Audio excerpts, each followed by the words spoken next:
Good evening, goddesses, and welcome to the Not Your Love Coach podcast. I'm Josie, and for most of my life, I've been either head over heels in love or picking up the pieces.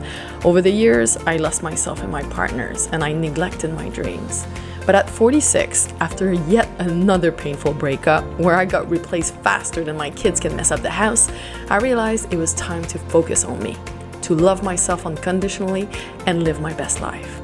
This time, I'll win the breakup, follow the rules, and keep it classy, or at least try. This podcast is a bit of a therapy for me. Am I qualified to give you advice? Fuck no. But if I can help you get through your own heartbreak with some laughs and shared lessons, then welcome to my mess. Good evening, goddesses, and welcome back. So, after 6 episodes, I think I'm ready to get into something a little bit more serious and personal. I want to talk about using alcohol as a coping mechanism during a breakup, but also in general. This one may not be as funny as the others. Not that the theme doesn't lend itself to hilarious stories, quite the opposite. I could make you laugh with stories like the time I puked in my purse and my girlfriends had to clean all of its content. Or when I was so drunk and the police thought my then live-in boyfriend had drugged me and they wouldn't let him take me home.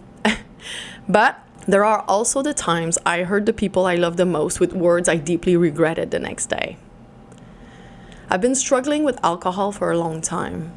I think it started when I had kids. Don't get me wrong, they are the best thing that ever happened to me. But being a mom is not easy. My life changed so much, and that's when I started to lose myself.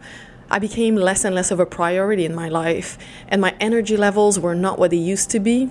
I also struggle with anxiety, which often led me to use alcohol as a remedy. Then, over the years, alcohol became a crutch. I was using it to fill a void, to occupy myself. I would drink because I was lonely, because I was bored, to reward myself, because it was the weekend, or because I had friends over. Every excuse was good for a glass of wine, until it became unmanageable. It does not help that I come from a long line of alcoholics on both sides of my family. My dad, who is a recovering alcoholic, has been sober for about 30 years now. He's far from perfect, but I have to give him credit. He quit smoking and drinking at the same time on his own without any relapse. My mom struggles with it too, but she denies it. My grandfather on my mom's side was quite something, I've heard, and many of my aunts and uncles followed in his footsteps. Deep down, I've known I had a drinking problem for a long time, but I didn't want to see it. I thought I could stop anytime I wanted. It's a sneaky addiction.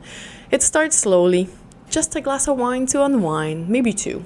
After all, it was a rough day, the kids were a handful, and you deserve a little treat. Slowly, over the years, 1 or 2 glasses became a bottle. It's really difficult because drinking is so glamorized these days. It's everywhere, on TV, social media, and when you go out. If you say you don't drink, people look at you funny. They don't question you if you drink, but if you don't, they instantly think something is wrong or that you're pregnant.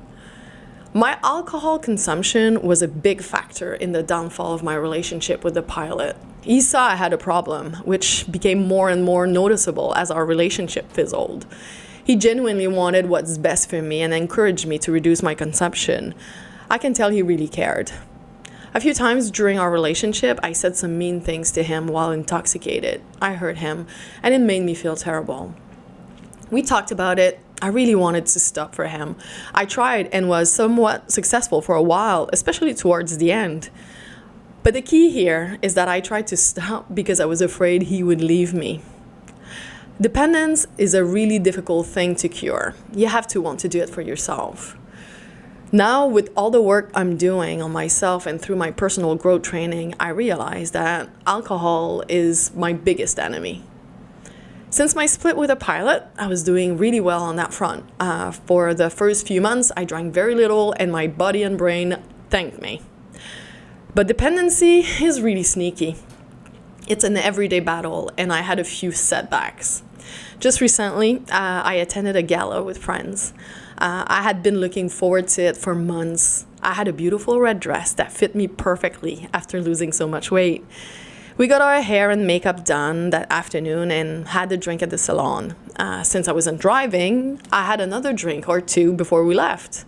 Once we arrived, the drinking continued. I ended up getting really drunk and left the event before the show even started. I have very little memory of it, and I felt like a terrible friend. The thing is, it was an event I was supposed to attend with a pilot, and I guess, somehow, despite the fact I'm feeling much better about the breakup, I was still a little sad. But still, why do I do this to myself? The majority, if not all of my bad decisions, crazy phone calls, and embarrassing moments all happened when I was intoxicated. I used to laugh about it, but deep down, I know it's far from funny. I'm putting my health at risk. It affects my brain, my memory, my concentration. I also remember as a child, during family parties, like at Christmas, when my whole family was shit-faced and how I was embarrassed to look at them. One particular Christmas, I was too young to remember, but my mom told me about it. In the middle of the party, a fight broke out. Yes, an actual fist fight. And apparently, one of my aunts was wandering through the chaos looking for her boot. My friends, that's 30 years ago, northern Quebec, in the winter. Boots, both of them, were necessary. Not sure how it ended. My mom took us home. They actually found the boot the next day, way up in the Christmas tree. Talk about classy. I remember telling myself I'd never end up like that. I would never want my kids to look at me one day and have that same thought. I'm trying really hard to have empathy for myself here. But in this department, I'm a little bit more fragile. But at least I'm admitting I have a problem. It's a start. I'm confiding in my friends and basically the whole world with this podcast. I also started to follow a Facebook group called The Sober Mom Life, which I love because it's a community of women who share pretty much the same challenges as me. And I try to take it a day at a time. So goddesses, I think it's probably normal to turn to alcohol or other substances when we go through a rough patch. But during those vulnerable times, we should really be taking care of ourselves. And the juice is not the best remedy. It impacts our brain, body, and mood.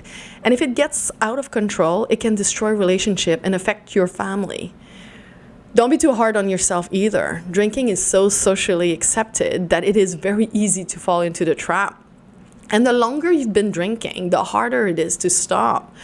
Quitting is not just about motivation. Alcohol changes your brain, and over time, it becomes a physical need. Don't hesitate to talk about your struggles. You'll realize you're not alone. Seek help if you need, and don't be ashamed. That's it for today. I hope I did not plaster you with this one. If you're going through a breakup or just having a tough time, remember this. It may not seem like it now, but this challenge is a gift, a powerful catalyst for your personal growth. Embrace the journey, learn from the pain, and let it drive you to become your best self. Make him regret ever letting you go. Until next time, trust the process. You're a goddess.